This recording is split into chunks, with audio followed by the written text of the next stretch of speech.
Uma Brasília fortemente marcada pela violência, um justiceiro implacável impondo sua própria lei. Com estes elementos, Giovanni Emini estreia na literatura. Seu livro, Mão Branca, impacta pela crueldade e pela minúcia ao descrever as cenas mais violentas. E sobre isso a gente conversa daqui a pouco.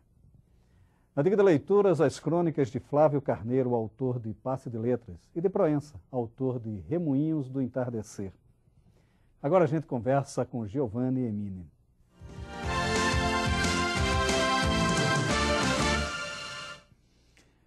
Giovanni, é interessante, seu livro de estreia é um livro... Me chama a atenção nesse livro, inicialmente, a questão da forma, né? O Cagiano o apresenta como um livro de contos, mas o personagem é o mesmo que circunda por todos os contos, né? É como se fosse quase um romance fragmentado, então.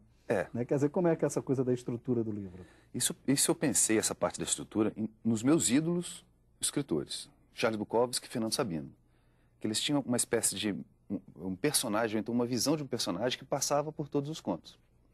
E o Mão Branca, ele é um personagem que vai por todos os contos, mas não necessariamente é o mesmo personagem, e sim a figura do Mão Branca. Pode ser que esse personagem seja várias pessoas passando por todos os contos. A quem acredita na ideia de ser o Mão Branca e vai e cumpre essas missões em todos os contos.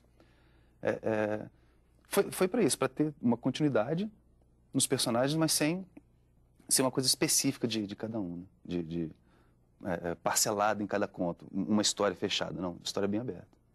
Agora, essa recorrência é interessante, porque você resgata um fenômeno, acho que era da década de 70 ainda. Isso, na Baixada Fluminense. Na Baixada Fluminense e tal, né, que é a figura do Mão Branca, que seria um justiceiro lá, e que na verdade eram vários também e tal, quer dizer, não era um único, né?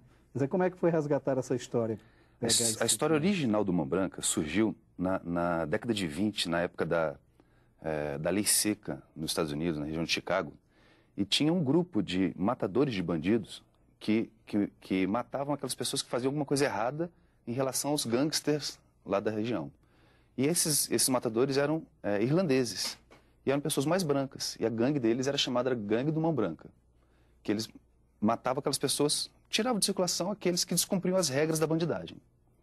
Na década de 70 surgiu na Baixada Fluminense, chamou o Mão Branca lá, porque num certo dia eles descobriram uma luva, aquelas luvas brancas que oficiais da Polícia Militar ou do Exército fazem nas suas cerimônias, esqueceram nesse ambiente de crime e começaram a chamar o Mão Branca.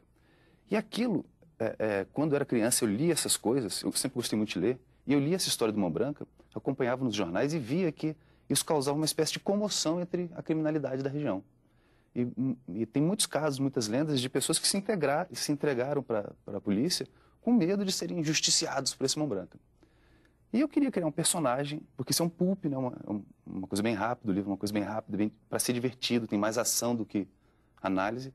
E eu queria criar um personagem.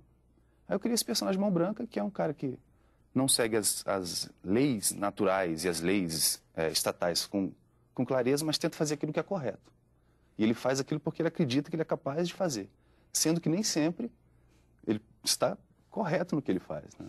Não, e ele torna-se também um criminoso. Ele se iguala às pessoas com a quem ele justiça, né?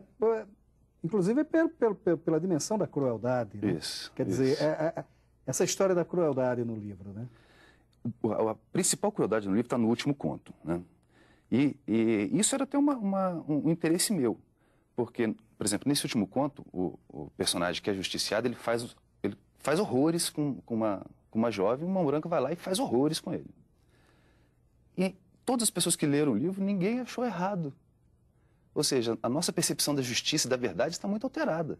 A gente, hoje em dia, não sabe o que está certo e o que está errado, porque o certo faz muitas coisas erradas e o errado faz muitas coisas certas. Então, está meio limítrofe essa linha, né? E isso é muito agressivo para a gente, porque a violência gera violência, as coisas elas vão numa bola de neve e não tem fim. Só que eu acho que se a gente não tomar atenção para essas coisas, isso pode ocorrer, como já ocorre, né?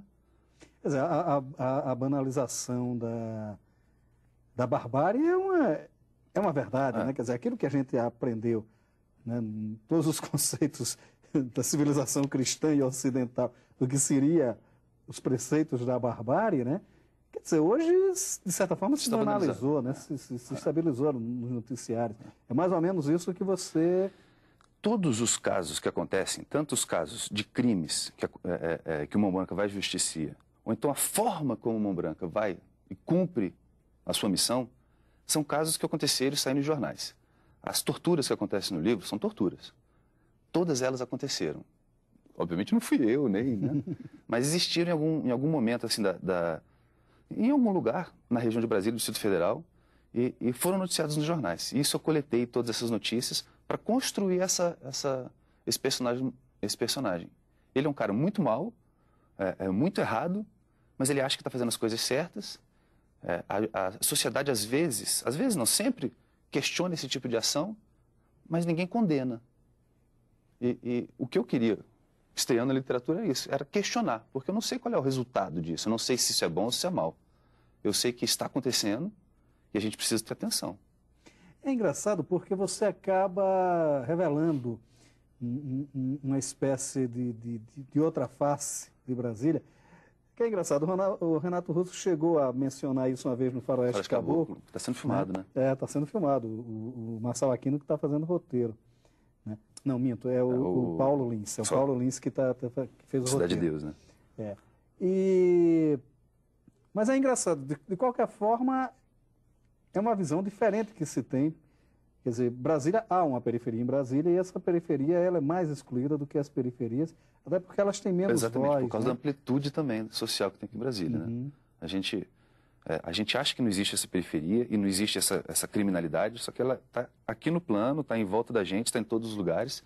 É extremamente fácil acessar isso, só que a gente meio que tampa as coisas com peneira, porque a gente vive num lugar muito bom. Brasília é limpo, é arrumado, é organizado. A gente vê só uma espécie de quadro, né? E a gente não olha nos detalhes. Se a gente for ver, está debaixo do nosso prédio, está na nossa esquina. Quer dizer, e também o personagem, o Mão Branca, né? Ele convive com essa marginalidade de uma maneira também esquisita, porque ele não só ele se faz marginal, ele é um cara aparentemente trabalhador, que mora no plano, mas ele se faz marginal de uma maneira curiosa, porque ele se envolve, inclusive, com os ritos da marginalidade, com a droga, com a maconha, com a coisa. Quer dizer,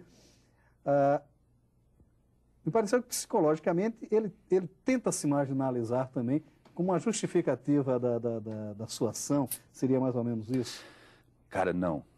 A ideia é o seguinte. Eu, pessoalmente, sou anarquista. Não acredito em algumas relações sociais. E com essa minha concepção pessoal, eu acredito que a gente tem que rever algumas coisas dentro da nossa visão social. E o Mão Branca é um cara que age segundo os próprios conceitos. Como todo super-herói, anti-herói, assim, do mundo cultural, ele tem os seus conceitos pessoais. Então, ele segue as suas regras. E seguindo essas suas regras, ele tenta fazer as coisas de acordo com a visão pessoal dele. Obviamente, tem muita coisa que, grande parte das coisas, não são aceitas pela sociedade. Só que, por baixo da sociedade, a grande maioria aceita, não questiona, só que não fala isso muito alto. Porque quando você dá a cara a tapa, ou então mostra outras opiniões que são eticamente questionáveis, você fica... você é meio execrado um pouco. As pessoas acham que você está fazendo alguma coisa... que você está errado. E não necessariamente está errado, porque as coisas mudam, né? Os conceitos e as visões mudam. Ele não se marginaliza. Ele vive nesse meio. Né? Ele conhece essas coisas e não acha várias dessas coisas erradas. O Mão Branca, ele acha errado o crime contra a vida ou contra a vontade alheia. O estupro, a morte, o assassinato. Qualquer coisa que alguém faça você sofrer. Agora, se a pessoa quer contra si cometer qualquer crime ou fazer alguma coisa que não seja eticamente aceitável, é permitido, assim. Ele não questiona. E essa era uma ideia que eu queria passar também, que é o questionamento às formas, a pensar antes de aceitar qualquer imposição. Mas isso me parece que é uma espécie de código de honra, se é assim que a gente pode chamar, da própria marginalidade em si, né? Quer dizer, aquela história do cara, do estuprador, quando é preso, ele é estuprado pela coisa. Eles têm esse tipo de código de honra. Foi mais ou menos esse código que você tentou incorporar.